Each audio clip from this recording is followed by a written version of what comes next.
అది గుంటూరు జిల్లా సమీపంలో ఉన్న ఒక చిన్న గ్రామం. పేరు చింతలపడి. ఆ గ్రామంలోకి వెళ్లే మార్గంలో ఒక పెద్ద వృక్షం తాటి చెట్టు లాంటి రూపంలో ఉండేది. చుట్టూ చెరువు. అందులో నీళ్లు ఎప్పుడు ఎక్కువ లోతుగా ఉండేవి కావు. కానీ అక్కడి వాళ్ళు ఆ చెరువుని తలల చెరువు అని పిలిచేవారు. అలా ఎందుకు పిలిచేవారో ఈ కథ వినండి. ఒక నెల క్రితం గ్రామానికి కొత్తగా వచ్చిన విఘ్నేష్ అనే డాక్టర్ తన స్కూటీ మీద ఆ మార్గంలో రాత్రి వేళ ప్రయాణిస్తున్నాడు. అతడు చీకట్లో చెట్టు పక్కన బైక్ ఆపి టాయిలెట్ వెళ్ళడానికి దిగాడు.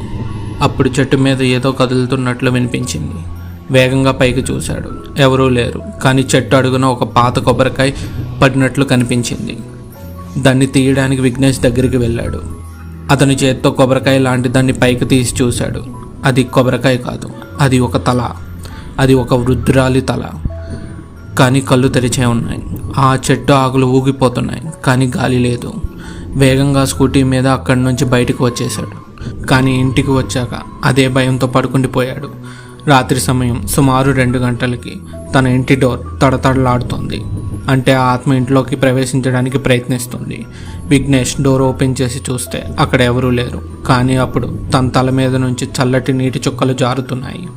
చెరువు నీటి వాసన వస్తుంది. తన బెడ్ మీద పిల్లోపై ఒక వృద్ధురాలి ముఖం పురుగులు పట్టిన దవడలతో నవ్వుతూ కనిపించింది. గది మొత్తం అడుగుల ముద్రలు, తడి మట్టితో నిండిన పాదాలు. ఏదో లోపలికి వచ్చిందని స్పష్టమైంది. కానీ ఏమీ కనిపించడం లేదు. అదే భయంతో అలా వెనక్కి అడుగులు వేసుకుంటూ వచ్చాడు. అద్దంలో చూసుకున్నాడు. అతని ముఖం కాకుండా వృద్ధురాలి ముఖం కనిపిస్తోంది.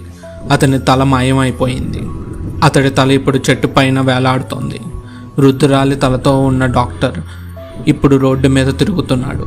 ఆ చెట్టు పక్కన నా తల నాకు కావాలి, నా తల నాకు కావాలి అని అంటూ తన తలని వెతుకుతున్నాడు.